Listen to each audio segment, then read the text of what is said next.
രാവിലെ ഒരു ഫ്രണ്ടിനെ കാണാൻ പോകണം. പിന്നെ വൈകുന്നേരം ആകുമ്പോൾ പിള്ളേർ വരുമല്ലോ ട്യൂഷൻ എടുക്കാൻ. നമുക്കിതൊക്കെ തന്നെ. എന്നാ ഈ സൺഡേ നീ ഇങ്ങ് പോകണ്ട. നിന്നെ കാണാൻ ഒരു കൂട്ടർ വരുന്നുണ്ട്. അവരൊന്ന് ഇഷ്ടപ്പെട്ട് കഴിഞ്ഞാൽ ഞങ്ങൾ അങ്ങ് ഉറപ്പിക്കും. അല്ലേ മേ? എന്താണ് ഇത്ര വലിയ രഹസ്യം? എന്നോടൊരു വാക്ക് പോലും പറഞ്ഞില്ലല്ലോ. എന്താ എത്ര പെട്ടെന്ന്? അന്നിനോട് ഫോട്ടോ ചോദിച്ചപ്പോഴേ എനിക്ക് തോന്നി ഇങ്ങനെ എന്തോ ഒപ്പിക്കാനാണ്. ഒരു വാക്ക് പറഞ്ഞാൽ കുറച്ചുകൂടെ നല്ല ഫോട്ടോസ് തന്നേനല്ലോ. മുറിവേറ്റ ഈ ജീവന്റെ ആഴത്തിലേക്കാണ് മൗനമായി നീ വീണു പതിച്ചിരിക്കുന്നത്. അരെ വാ. ഫേസ്ബുക്കിലുണ്ടോ? ഉണ്ട്, പക്ഷെ ഞാൻ അത്ര ആക്റ്റീവ് അല്ല. അയ്യോ, പക്ഷെ ഞാൻ അതിലല്പം ആക്റ്റീവ് ആണ്. ഞങ്ങള് കണ്ടായിരുന്നു. ഫോട്ടോസ് ഒക്കെ ഉണ്ടോ? കണ്ടു. എങ്ങനെയുണ്ട്? സാഹിത്യം കൊള്ളാം, പക്ഷെ ഫോട്ടോ അത്ര പോരാ. നേരിട്ട് കാണാനാ കുറച്ചുകൂടെ നല്ലത്.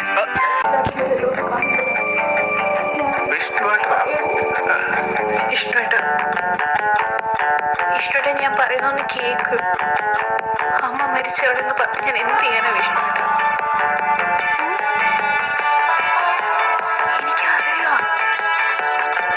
എനിക്കറിയാലോ, എനിക്ക് എത്ര ഇഷ്ടം അറിയില്ല.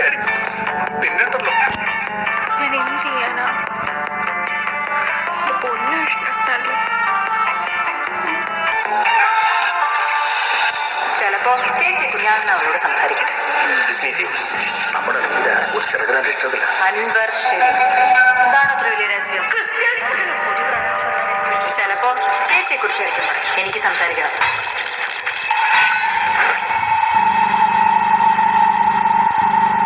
മഹേഷേട്ടാ, ഞാൻ പറയുന്നൊന്ന് കേക്ക്. മഹേഷേട്ടനില്ലാതെ ഞാൻ എങ്ങനെ ജീവിക്കാം? മറക്കണം, എല്ലാം മറക്കണം. നമ്മളുടെ ഫോട്ടോസൊക്കെ ഡിലീറ്റ് ചെയ്യണം. വാൾപേപ്പർ എല്ലാം. എന്റെ തലയിൽ തൊട്ട് സത്യം ചെയ്യും. കൈയെടുത്ത് തലയിൽ വെക്കുക.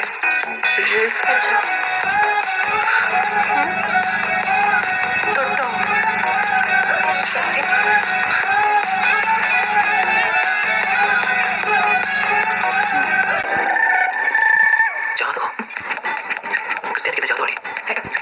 ഏട്ടനിലും വിശ്വാസമായിരിക്കും, പക്ഷെ എന്റെ ജീവിതത്തിൽ ഇതുവരെ നടന്നൊക്കെ എന്റെ ജാതക പ്രകാരം. നമ്മുടെ കല്യാണം കഴിഞ്ഞ 6 മാസത്തിനുള്ളിൽ ഡിസ്റ്റേറ്റ് മരിച്ചു പോകുന്നതാണ് നമ്മുടെ ജാതകത്തിലുള്ള. ഇല്ല, ഞാൻ മരിക്കില്ല. ഞാൻ നിന്റെ വീട്ടിൽ ഒന്ന് സംസാരിക്കാം. ഏട്ടനല്ലാത്തൊരു ജീവിതത്തെ കുറിച്ച് എനിക്ക് ചിന്തിക്കാൻ പോലും പറ്റില്ല. ഞാൻ മരിച്ചാലും കുഴപ്പമില്ല, പക്ഷെ എന്റെ ഡിസ്റ്റേറ്റ് എന്തെങ്കിലും സംഭവിച്ചാൽ എനിക്ക് സഹിക്കാൻ പറ്റും തോന്നുന്നുണ്ട്. എന്റെ കൂടെ എനിക്ക്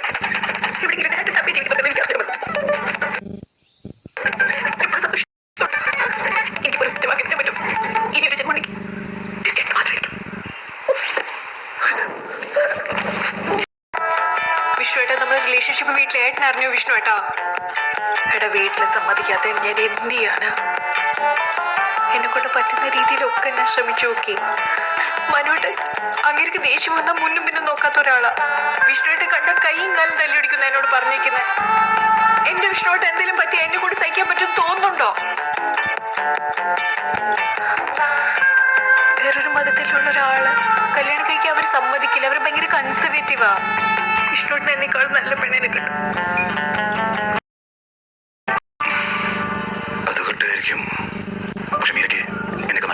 ഒരിക്കലുമില്ല. ഇപ്പൊ എനിക്ക് ഒരു വാക്ക് മാത്രമേ തരാൻ കഴിയൂ.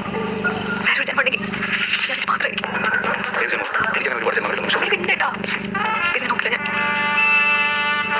മനസ്സിലെന്ന് സ്നേഹിക്കുന്ന ചിരിച്ചുകൊണ്ടിരിക്കുന്ന ഒരു അൻവറിന്റെ മുഖമുണ്ട്.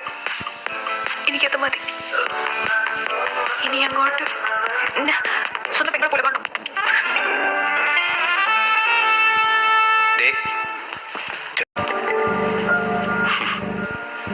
നിന്റെ കല്യാണം ഉറപ്പിച്ചല്ലേ?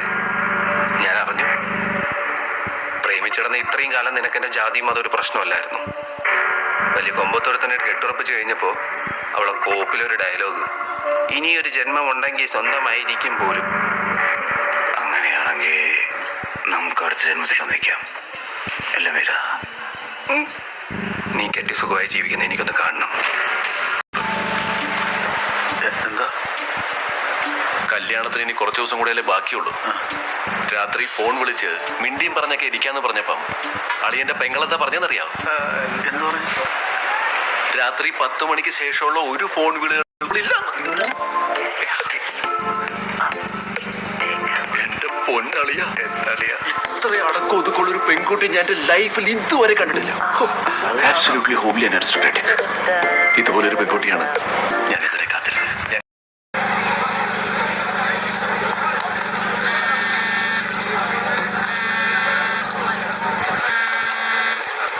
ഹലോ, ആ മഹേഷേട്ടാ.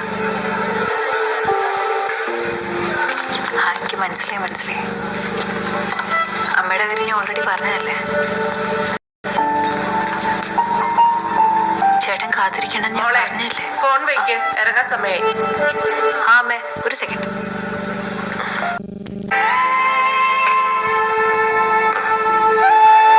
ബ്രദറുമായിട്ട് ഭയങ്കര ബോണ്ടാണല്ലേ തോന്നി. ജോസേട്ടാ, ഒന്നേ അത് കണ്ടോ?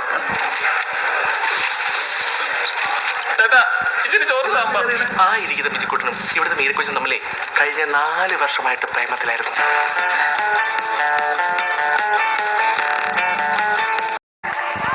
അയ്യേ, ദേ ചേട്ടൻ കരയുന്നു. എന്റെ ചേട്ടൻ എത്ര പാവമായി പോയല്ലോ. ചേച്ചി പോയപ്പോ എനിക്ക് ശരിക്കും സങ്കടം വരുന്നുണ്ട്. സത്യത്തിൽ ഇപ്പോഴാ നമ്മുടെ കുടുംബത്തിന്റെ ബോണ്ടിങ് എനിക്ക് മനസ്സിലായത്. ഇനി നോക്കിക്കോ, ചേച്ചിയായിരിക്കും എന്റെ റോൾ മോഡൽ.